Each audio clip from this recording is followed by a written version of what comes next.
pa yata, no? Yes.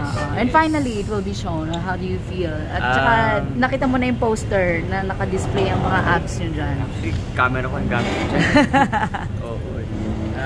Nakakatuwa na finally mag-showing na siya kasi I think ito yung second movie na shoot ko sa career, as acting career ko. Kaya I think ito yung time na na-discover ko, na-realize ko na I can, actually act a bit. So, ayun, kaya memorable siya sa akin. And of course, dito ko naging close si Derek, si Enzo, si Laruru, tsaka si Kiko, si EJ. So, dito ko naging close. So, yeah, it's a nice movie. I wish na-show siya earlier, but of course, with the pandemic that happened, of course, hindi naman siya good business move to,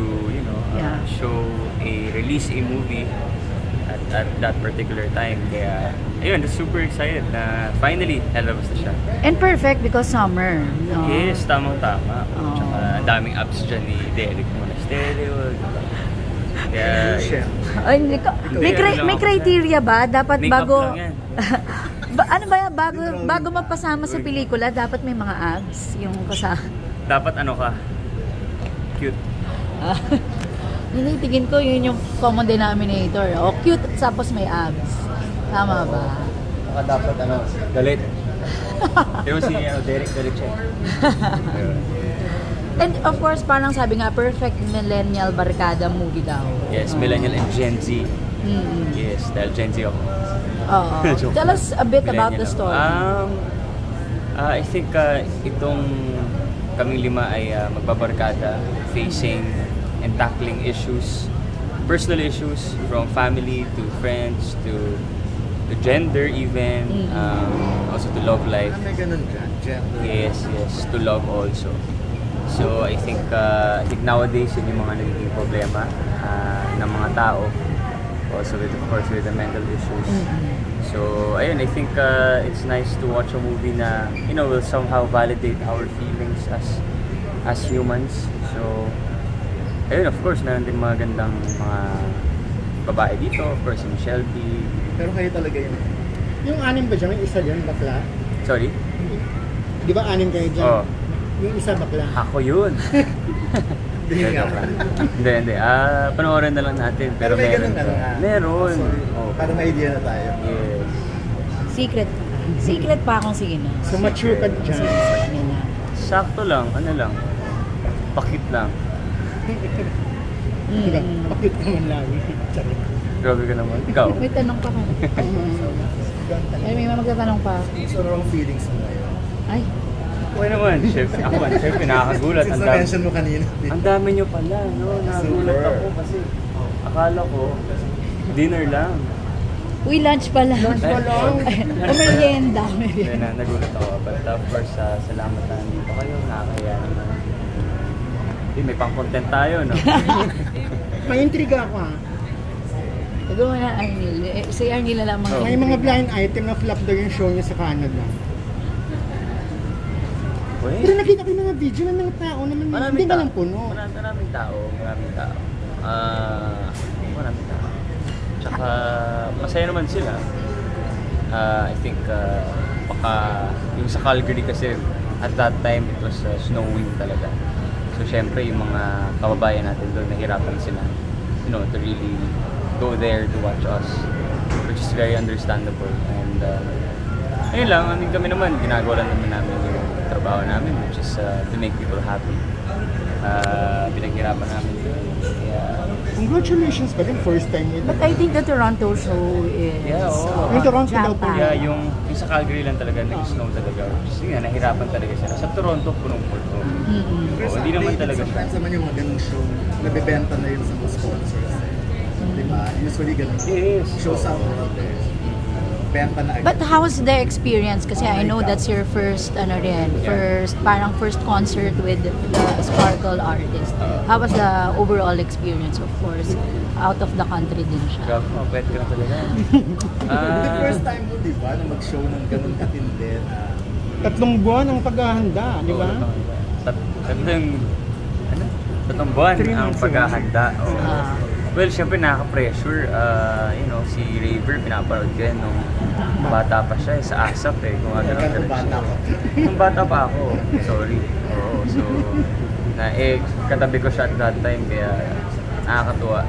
Since first mo nga, parang na-overcome ba yung, di ba sabi mo nga parang medyo mahihain ka with that kind of stuff. Stage Medyo fright, na-overcome mo yung ganong feeling na finally kasi nga nakapag-show ka na ng gano'n.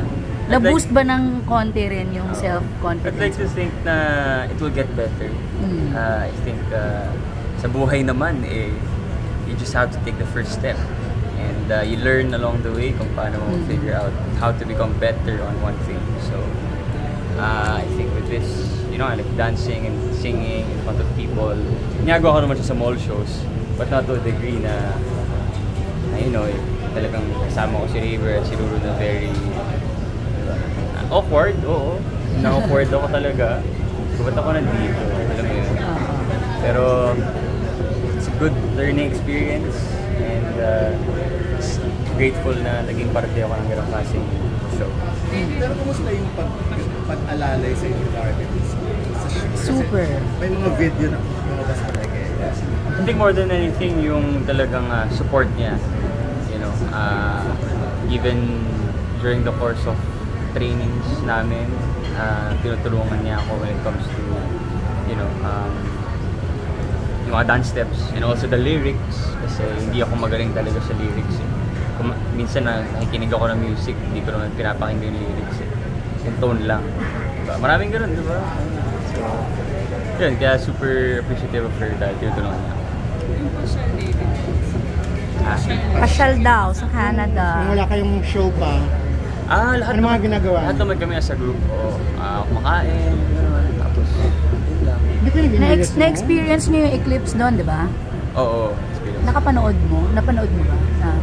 Oo, hindi. Joke lang, umuwi na ako na. Ay, talaga ba? Wala ka na noon? Wala ka na. Sayang. Umuwi ka kagad. Oo.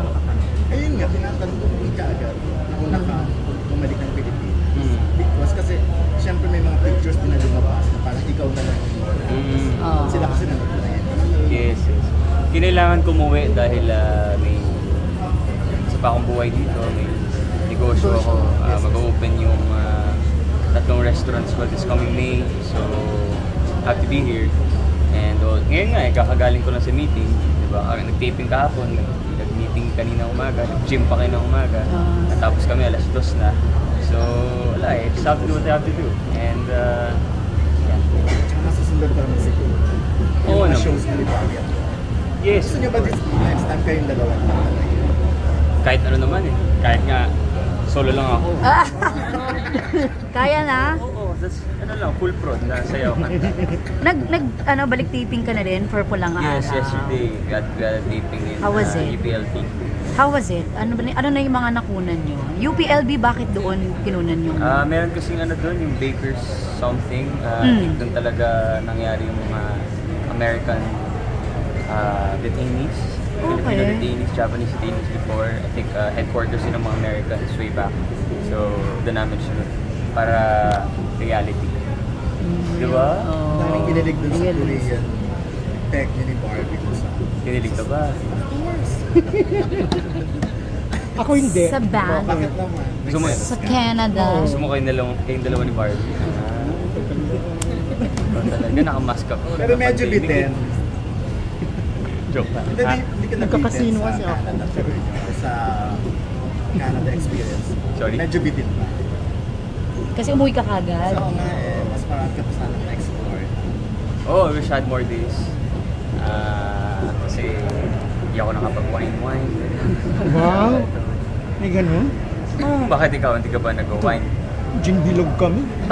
Basketball fan ka ba? Kasi nanonood sila ng Raptors game yan. Oo, basketball fan ako. And you miss Lakers that? fan. Oo, na-miss mo yun. Sayang yan. Oo, pero ngayon kasi pag tumatanda ka mag-isip mo, kailangan mong gawin. Mas negosyo. Sabi mo you will be opening branches. Ano to? Kuya Korea? Kuya and- Korea. Wow, so magpa-branch out na siya. Or franchise ito? May Dalawa naman. franchise, sa Neto Center and sa WCC, sa Shaw Boulevard. And isa naman company owned sa SM Clark. Lumalaki na yung negosyo. Mas nagiging busy ka. How are you managing your time? Parang pagod ka na, David. di Wala ba? nag-aalaga sa'yo. Pagod naman, ha? Wala nag-aalaga sa'yo. Inaalagaan mo siya, di ba? Kakayanin naman, syempre. Kahit naman kayo. Sa kayo galing dito. Saan kayo galing bago pumunta dito? Diba? Yung showbiz, ano lang yan, work lang din yan.